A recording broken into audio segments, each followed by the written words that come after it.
தளபதி விஜய் மற்றும் அவருடைய மனைவி சங்கீதா 2 பேருக்கும் இடையே அந்த ஒரு டிவோர்ஸ் விஷயம் பற்றி நிறைய வாக்குவாதங்கள் விமர்சனங்கள்னு சொல்லிட்டு சோஷியல் மீடியாவில் உலா வந்துக்கிட்டு இருக்கு.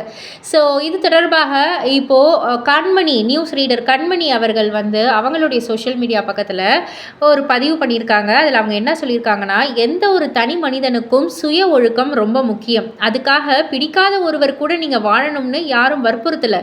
பிடிக்கலைன்னா அவங்க கிட்ட சொல்லிட்டு அதிகபட்சமாக காயப்படுத்தாமல் விலகி போய் உங்களுக்கு பிடித்த மாதிரியான வாழ்க்கையை வாழலாம். சமுதாயத்துக்காக ஒரு வாழ்க்கை வாழணும்னு அவசியம் இல்லை. நீங்கள் திரையில் ஹீரோவாக பார்க்குறவங்க நிஜ வாழ்க்கையிலையும் ஹீரோவாக தான் இருப்பாங்க அப்படின்னு கண்மூடித்தனமாக நம்பணும்னு அவசியம் இல்லை. இது அவரவர் தனிப்பட்ட வாழ்க்கை. இதுக்கும் அரசியலுக்கும் சம்பந்தம் இல்லை.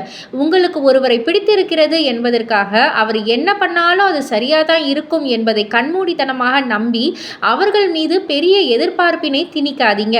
நாளை அது பெரிய ஏமாற்றத்தில் முடியலாம். வார்த்தை வன்முறையை கைவிடுங்கள். அனைவருக்கும் கருத்து சுதந்திரம் உண்டுதான். அந்த சுதந்திரத்தை மற்றவர்களை காயப்படுத்த பயன்படுத்தாதீர்கள். நன்றி. இது என் தனிப்பட்ட பொதுவான கருத்து. கண்மணி அப்படின்ற மாதிரியான ஒரு பதிவு தான் அவங்க போட்டிருக்காங்க.